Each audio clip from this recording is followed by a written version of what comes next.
Hey there! Welcome back to our channel, friends. Today, we're diving into something super relatable: self-sabotage. Let's get into it. Ever get that feeling like you're totally your own worst enemy, You have big goals.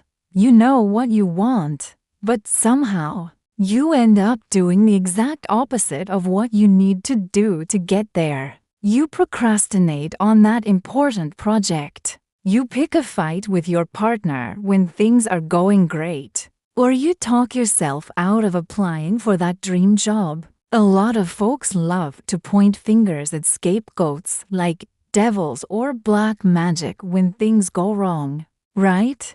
But honestly, isn't it often just bad luck or karma? At the end of the day, we really need to take a good look in the mirror. What if I told you that cause and effect are super active in our lives? Every choice we make, every action we take, has a ripple effect. For example, when you're kind to someone, it often comes back around in unexpected ways. So, let's think about it. Are we really aware of how our actions shape our reality? If this sounds familiar, you might be dealing with self-sabotage. And trust me, you are not alone. Self-sabotage is when we engage in behaviors or thoughts that undermine our own success and well-being. It's a tricky thing because it often feels like we're protecting ourselves in the moment. But in the long run, it just holds us back. Think of it as this inner tug-of-war between what you consciously crave and what your subconscious is totally freaking out about. It's not just about being lazy or lacking willpower. It runs way deeper than that. Often, it's rooted in this intense fear of failing, which is pretty common, or even a surprising fear of actually succeeding. Can you believe that? Sometimes, it's tied to low self-esteem, where you genuinely feel like you don't deserve good things. And let's not forget those old patterns we picked up in childhood or from past traumas that keep creeping back. It's like a cycle that just won't quit. Understanding this can really help you break free and start making choices that align with what you truly want. How wild is that? So what does self-sabotage actually look like? Well, it wears many masks. The most common one is procrastination. You know, that task you keep putting off? The one that gives you a pit in your stomach just thinking about it? That's often self-sabotage at play. By delaying, you create a built-in excuse for a less than perfect outcome. If you fail, you can just tell yourself, well, I didn't have enough time. Another huge one is perfectionism. This is the all or nothing mindset. You set such impossibly high standards for yourself that you feel too overwhelmed to even start. Or you start something but never finish it because it's not perfect enough. Perfectionism isn't about striving for excellence. It's a fear of being judged, a fear of not being good enough. Then there's negative self-talk, that little voice in your head that constantly criticizes you, telling you you're not smart enough, talented enough, or worthy enough. This constant stream of negativity erodes your confidence until you start believing it, making it almost impossible to take risks or pursue your goals. Other forms can be more obvious, like using substances, food, or shopping to numb your feelings instead of facing difficult situations head-on. Or maybe you avoid opportunities altogether. You don't ask for that promotion, you turn down invitations. Or you avoid getting too close to people because you're scared of rejection or getting hurt. It's about choosing the familiar discomfort of your current situation over the scary, unknown territory of growth. So, Why do we do this to ourselves? Let us dig into the why, because understanding the root cause is the first step to changing the behavior. A major driver is the fear of failure.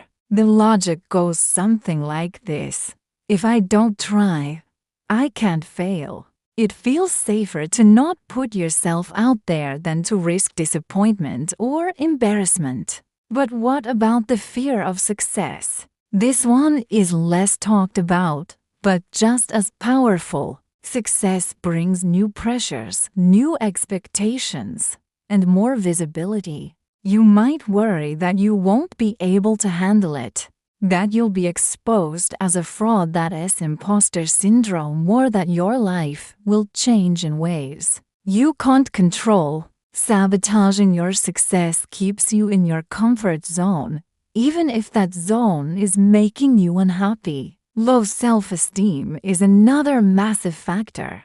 If, deep down, you don't believe you're worthy of happiness or success, you'll subconsciously find ways to push it away. When something good happens, it creates a conflict with your negative self-image, and your brain will try to correct this by sabotaging the good thing to get back to a state that feels more familiar. And finally, we have learned patterns. Many of our self-sabotaging behaviors are coping mechanisms we developed in childhood.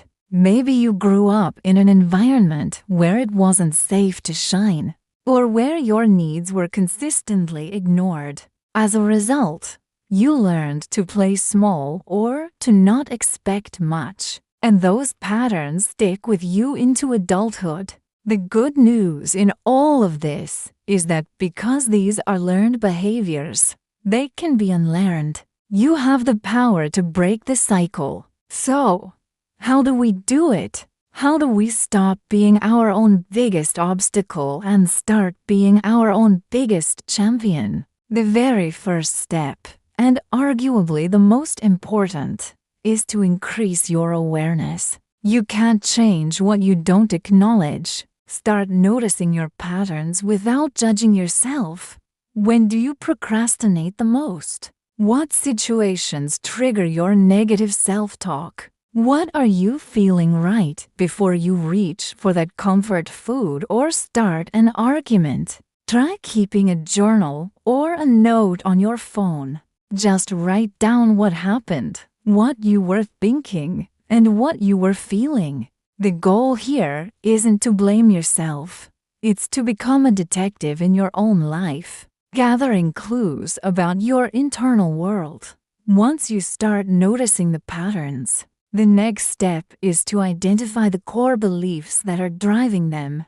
The behavior, the procrastination, the perfectionism is just the symptom. The root cause is the underlying belief. For example, the behavior might be not finishing your projects. The underlying belief could be, I'm not good enough, and if I finish this, people will see that. Or maybe the behavior is pushing people away in relationships, and the core belief is, I'm unlovable, and they'll eventually leave me anyway, so I might as well get it over with. Uncovering these beliefs can be tough, and this is where therapy can be incredibly helpful.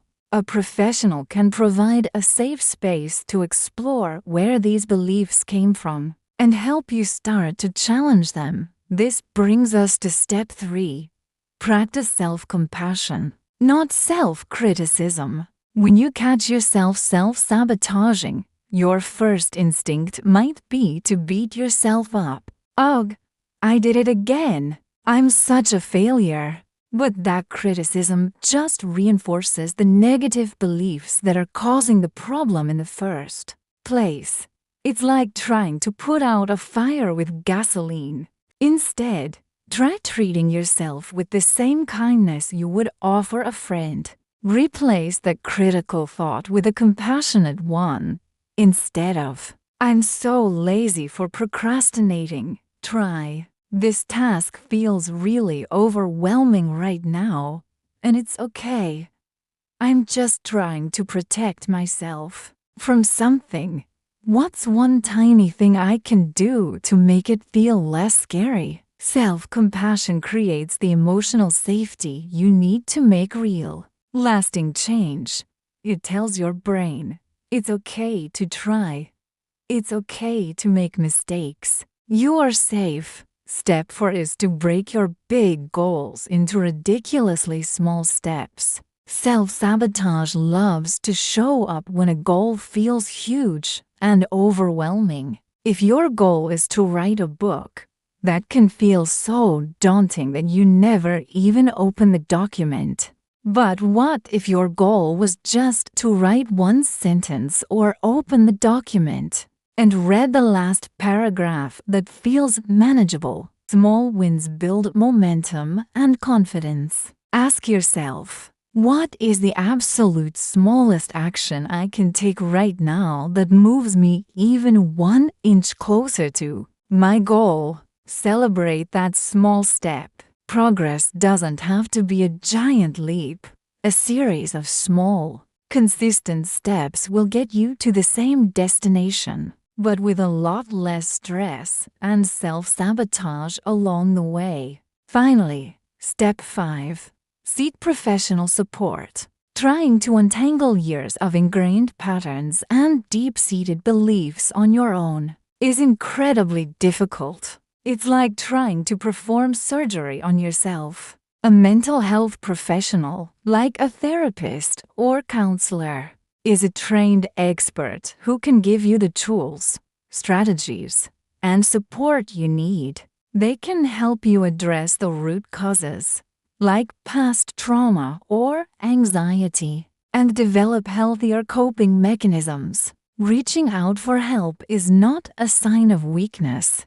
It's a sign of strength. It's an admission that you value your well-being enough to invest in it. Remember, breaking the cycle of self-sabotage is a journey, not an overnight fix. There will be days when you fall back into old patterns, and that's okay. The key is to notice it. Treat yourself with compassion and gently guide yourself back on track. You are not broken. You are a human being who developed certain strategies to cope. Now, you have the opportunity to learn new, more effective strategies that will allow you to build the life you truly want and deserve. You have the capacity to become your greatest ally. Thank you so much for watching. If this video resonated with you, please give it a thumbs up and consider subscribing for more content on mental health and personal growth. And if you're struggling, please know that help is available. Take care of yourself, and I'll see you in the next video.